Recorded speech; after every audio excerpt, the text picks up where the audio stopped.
ಎಲ್ರಿಗೂ ನಮಸ್ಕಾರ. ಇವತ್ತು ನಾವು ಚಿಕ್ಕೋಡಿ ಲೋಕಸಭಾ ವತಿಯಿಂದ ಯಾರಾದ್ರು SSLC ಹಾಗೂ PUC ಟಾಪರ್ಸ್ ಸ್ಟೂಡೆಂಟ್ಸ್ಗೆ ನಾವು ಇವತ್ತು ಡೆಲ್ಲಿಯ ಪ್ರವಾಸ ಮಾಡಿದ್ದೇವೆ. ಅವರು ಬೇರೆ ಬೇರೆ ಹಿಸ್ಟಾರಿಕಲ್ ಪ್ಲೇಸಸ್ ಆಗಲಿ, ರಿಲಿಜಿಯಸ್ ಪ್ಲೇಸಸ್ ಆಗಲಿ, ಹಾಗೂ ಇವತ್ತು ಕೂಡ ಅವರು ಸಂಸತ್ ಭವನದಲ್ಲಿ ಪಾರ್ಲಿಮೆಂಟ್ ಸೆಷನ್ ಅನ್ನ ವೀಕ್ಷಣೆ ಮಾಡಿದ್ದಾರೆ. ಸೊ ಐ ಹೋಪ್ ಅವರು ಒಂದು ಒಳ್ಳೆ ಲರ್ನಿಂಗ್ ಅನ್ನ ಮಾಡಿದ್ದಾರೆ. ಈ ಸಿಸ್ಟಮ್ ಹೆಂಗ್ ವರ್ಕ್ ಆಗುತ್ತೆ, ಜುಡಿಷಿಯರಿ, ಪಾರ್ಲಿಮೆಂಟ್ ಹೆಂಗ್ ವರ್ಕ್ ಆಗುತ್ತೆ. ಸೊ ಮುಂದೆ ಅವರಿಗೆ ಯಾವುದೇ ಒಂದು ಕೋರ್ಸ್ ಮಾಡಲಿಕ್ಕೆ, ಸಪೋಸ್ ಲಾ ಮಾಡಲಿಕ್ಕೆ, or maybe UPSC, I hope to see them coming back to Delhi again in the next future coming years ಅಂತ ನಾನು ಅನ್ಕೋತೀನಿ. ಸೊ ನಾನು ಅವರ ಫ್ಯೂಚರ್ಗೆ ಆಲ್ ದ ಬೆಸ್ಟ್ ಅಂತ ಹೇಳಿಕ್ಕೆ ಬಯಸ್ತೇನೆ.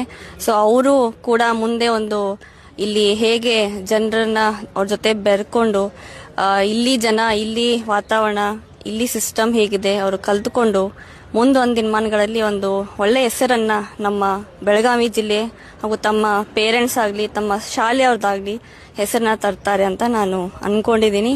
So all the best to all the girls. Thank you.